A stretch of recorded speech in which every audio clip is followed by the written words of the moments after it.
تو آج شروع کرتے ہیں کہ غصے کا علاج کیسے. اس علاج کے کوئی کم و بیش 14-15 طریقے میں عرض کرنے لگا ہوں. یعنی 14-15 ٹریٹمنٹس دے رہا ہوں، میڈیسنز دے رہا ہوں. یہ اسپریچول میڈیسنز ہیں. اچھا، یہ جو اپروچ ہمارے ہاں ایک روایتی ہے کہ بچہ غصہ بہت کرتا ہے تو ہم نہ اس کے ریزنز کو انالائز کرتے ہیں، نہ ان اسباب کو ایڈریس کرنے کی فکر کرتے ہیں، نہ کسی سے جا کے سیکھتے ہیں، نہ پراپر طریقے سے اس کا کیا علاج ہو سکتا ہے، کیا تدبیر اختیار کرنی چاہیے، بیہیویئرل چینجز ہماری کیا ہونی چاہیے، اس کو کس طرح بیہیویئرل چینج کی طرف لایا جائے. تو ان چیزوں پر ہم فکر نہیں کرتے. ہم چلے جائیں گے کسی سے، خالی دعا پر اکتفا کر لیتے ہیں. اور کچھ لوگ ہیں ان سے تعویذ لینے چلے جاتے ہیں. تو میں یہ تعویذ لے لیا، باندھ لیا، اس پہ کومنٹ نہیں کرتا، مگر میرا یہ طریقہ نہیں ہے، میرا اپنا یہ طریقہ نہیں ہے. تبصرہ نہیں کرتا.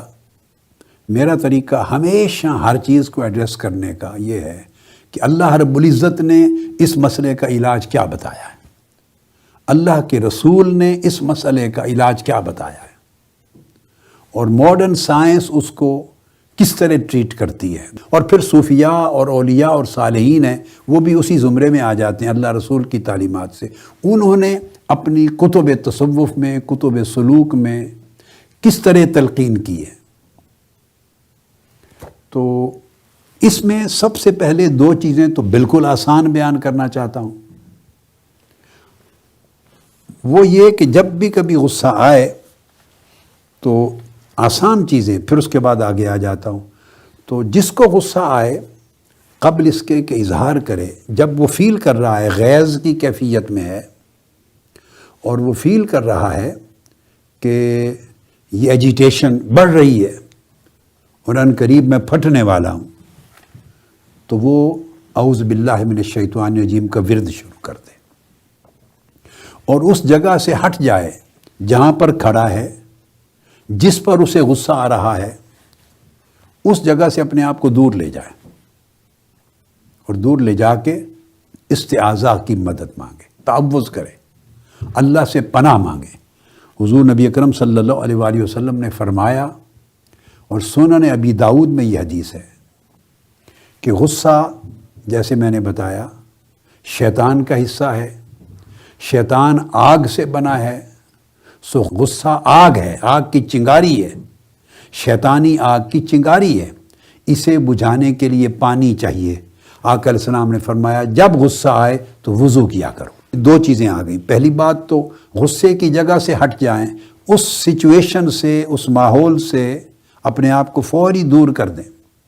الگ کسی کمرے میں چلے جائیں. بیوی پہ غصہ آ رہا ہے تو وہیں کھڑا رہنا آپ کے غصے کو مدھم نہیں کرے گا، کول ڈاؤن نہیں کرے گا. فوری آپ اپنے بیڈ روم میں چلے جائیں اور جا کے تازہ وضو کریں اور کوشش کریں کہ قدرے ٹھنڈا پانی ہو، تاکہ غصے کی جو شیطانی آگ ہے یا دوزخ کی آگ کی جو چنگاری بھڑکی ہے وہ بجھے. تو پانی سے وضو کریں. آقا علیہ السلام نے فرمایا وضو غصے کی آگ کو ٹھنڈا کرتا ہے. یہ ایک. اور دوسرا میں نے عرض کیا کہ اعوذ باللہ من الشیطان الرجیم، اس کا ورد کریں. یعنی اپنے ذہن کو اس طرف لے جائیں کہ میرے اوپر شیطان نے حملہ کیا ہے اور شیطان نے اپنی آگ، جو دوزخ کی آگ اس کے پاس ہے، اس کی چنگاری میرے اندر بھڑکائی ہے.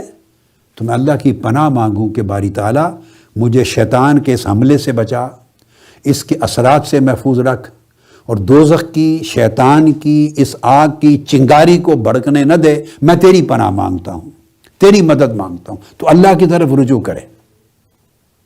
تو 3 چیزیں ہو گئیں بالکل بگننگ میں. ایک، اس جگہ سے اپنے آپ کو دور لے جائے تاکہ وہ گفتگو بند کر دے، اس ماحول سے ایک طرف ہو جائے، الگ تھلگ ہو جائے، یعنی غائب ہو جائے وہاں سے. دوسرا وضو کرے. تیسرا تعوذ کرے، اعوذ باللہ من الشیطان الرجیم کا ورد، اور دل و دماغ کے ساتھ اللہ کی پناہ کی طرف اپنے آپ کو لے جائے. یہ تو ایک پیکج ہے جس میں 3 حصے میں نے بیان کر دیے. اور یہ آسان ترین ہے، اس لیے میں نے ابتدا اسی سے کر دی، ہر شخص کر سکتا ہے۔ اس میں بچے یا دوسرے افراد خانہ ہیلپ بھی کر سکتے ہیں کہ پیار محبت کے ساتھ، عزت احترام کے ساتھ جس کو غصہ آ رہا ہے اس کو وہاں سے ہٹانے میں مدد کریں، ہٹانے میں مدد کریں۔ جس پر غصہ آ رہا ہے وہ بھی مدد کر سکتا ہے۔ مثلا مثال لے لیتے ہیں، شوہر ہے اور بیوی ہے، دونوں میں سے کسی ایک کو غصہ آ رہا ہے، تو جو دوسرا فریق ہے وہ دیکھے کہ اگر یہ اپنی جگہ سے ہٹ کے نہیں جا رہا تو خود وہ ہٹ کے چلا جائے۔ مقصد ہے بعد پیدا کرنا، ڈسٹنس پیدا کرنا، وہ اس کی آنکھوں سے غائب ہو جائے۔ بڑا ریئر ایسا ہوتا ہے کہ دوسرا فریق دوڑ کے پھر اس کے پیچھے دروازہ توڑ کے دھکا دے کے دروازے کو اندر کمرے میں داخل ہونے، وہ وہاں سے غائب ہو جائے اور کمرے میں چلا جائے۔ اور اگر غصے کی حالت میں تو دونوں اپنے اپنے کمروں میں الگ چلے جائیں، دونوں وضو کریں، دونوں استعاذہ کریں، تعوذ کریں، اللہ سے پناہ مانگیں۔